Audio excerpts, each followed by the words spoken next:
सभी साथियों को मेरा नमस्कार, सत श्री अकाल, आदाब। आप बहुत अच्छे होंगे, ठीक होंगे, भगवान से कामना करते हैं, दुआ करते हैं आप जहाँ भी रहें स्वस्थ रहें, अच्छे रहें, आपके काम में दिन दुगनी रात चुगनी उन्नति हो, परम पिता परमेश्वर से हमारी यही कामना है। साथियों, आप कैसे हैं? अच्छे होंगे मैं मानता हूँ। तो साथियों, कल हमने बातचीत आप लोगों के बीच में किया कि हम हमारे टेरेस गार्डनिंग या होम गार्डनिंग में जब भी कोई बीज हम लगाते हैं उससे पहले मिट्टी को हम कैसे तैयार करें और फिर मिट्टी तैयार करने के बाद हम किन बातों का ध्यान रखें, उस विषय पर कल हमने आपसे विस्तार से बातचीत की।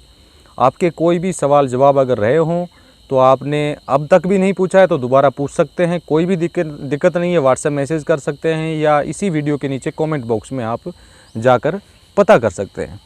साथियों, आज हम बात करेंगे बीज अब हम उसमें लगाना है, क्योंकि एक दिन पहले हमने उस मिट्टी को तैयार कर लिया, अब हमें उसके अंदर बीज लगाना है। बीज लगाते समय हमें किन बातों का आपको ध्यान रखना है और क्या चीज़ें आपके पास ज़रूरी होनी चाहिए।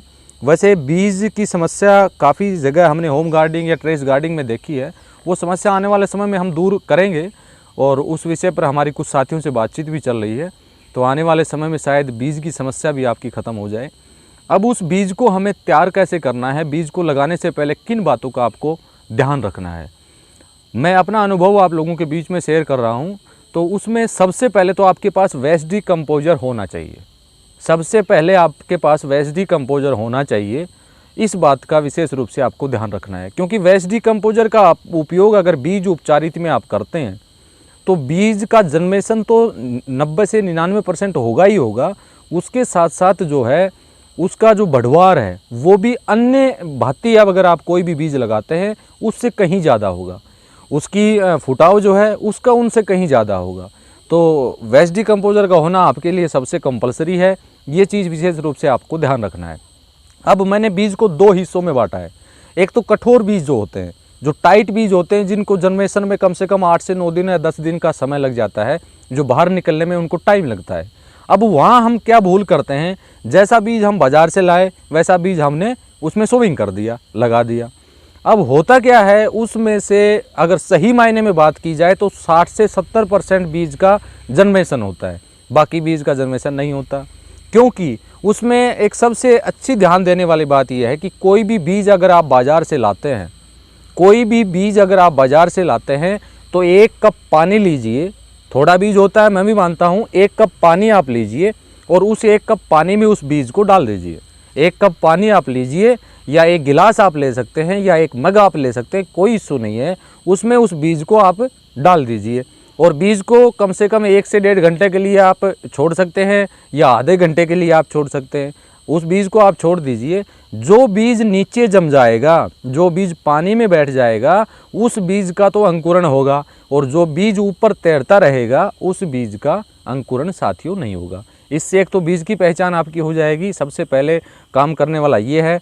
और दूसरा जो कठोर बीज है, उस कठोर बीज को किसी सूती कपड़े में बांध के, किसी सूती कपड़े में लपेट के और उसको आप गीला करके किसी जगह पर छोड़ दीजिए। जैसे मान लीजिए कल आपको बीज लगाना है तो आप शाम को के समय में उस बीज को आप इस तरह से आप छोड़ सकते हैं और उस बीज को आप छोड़ दीजिए और गीला कपड़े से उसको ढक दीजिए। कपड़ा जो आप पलटते हैं या जिस कपड़े में आप रखते हैं उस कपड़े को गीला कर दीजिए। उससे क्या बेनिफिट आपको होगा, उस बीज का जो अंकुरण है अगर वो 10 दिन में या 11 दिन में होता है, तो अगर ऐसी प्रक्रिया आप करते हैं तो वो बीज मुश्किल से ज़्यादा अगर हम बात करें तो वो बीज 6 से 7 दिन में निकल आएगा और वो बीज का अंकुरण भी अच्छा होगा। अब हमने बीज को 2 हिस्सों में बांट दिया। एक तो कठोर बीज का मैंने आपको बता दिया, दूसरा जो मुलायम बीज होते हैं। जैसे कठोर बीज में कौन कौन से बीज की हम बात कर रहे हैं, जैसे पेठा है, जैसे घिया है, जैसे त्योरी है और जैसे हम बात करें टिंडा है। ये सारे बीज जो हैं कठोर बीज है, इनके अंकुरण में टाइम लगता है, तो उस बीज को आप इस प्रक्रिया से आप रख सकते हैं।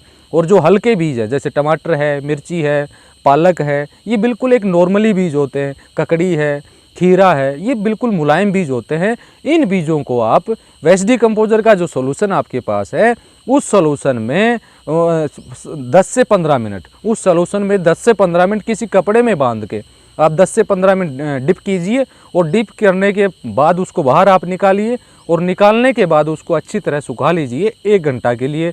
या 1.5 घंटा के लिए। जब वो बीज सूख जाए, सूखने के बाद उस बीज की आप सोविंग करवा सकते हैं, उस बीज को लगा सकते हैं। अब जैसे कठोर बीज आपने रात को कपड़े में बांध के रखा, तो सुबह क्या करना है, जब आपको बीज लगाना हो 2 घंटे पहले उस बीज को वेस्ट डिकम्पोजर में डिप कीजिए 5 से 7 मिनट। जो पानी में भिगो के आपने रखा था, कपड़े को गीला करके आपने रखा था, उस बीज को वेस्ट डिकम्पोजर के ताज़ा घोल में 5 से 10 मिनट या 10 से 15 मिनट आप डिप कीजिए और डिप करने के बाद उसको निकाल लीजिए। निकाल के उसको हल्का सुखाने के बाद उसकी बुआई आप साथियों करवा दीजिए। इससे बेनिफिट ये होगा, ये प्रैक्टिकली हमारा अनुभव है और काफ़ी साथियों ने किया भी है और उन लोगों की वीडियो भी मैंने अपलोड की है।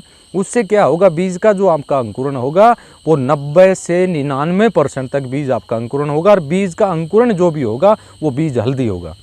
हल्दी इसलिए होगा क्योंकि हमने वेस्ट डिकम्पोजर उसमें यूज़ किया है। जो भी फंगस उसको परेशान करेगी, फंगस की वजह से जो बीज निकल जाते हैं, जो बीज निकलने के बाद तना गलन की समस्या आ जाती है, वो सारी चीज़ें इसमें आपकी साथियों ख़त्म हो जाएंगी। आज हमने बीज के विषय में बात किया। इस संबंधित कोई भी सवाल अगर आपका हो तो वो आप व्हाट्सएप मैसेज पर जाके पता कर सकते हैं। तो एक बीज की जो भी आपके बीच में आज से पहले समस्या रही होगी, बिल्कुल रही है, मैं मानता हूँ। और ये भी मानता हूँ कि ये वीडियो जो भी साथी देख रहे हैं उसमें से 60% साथियों को इस चीज़ का अनुभव नहीं है।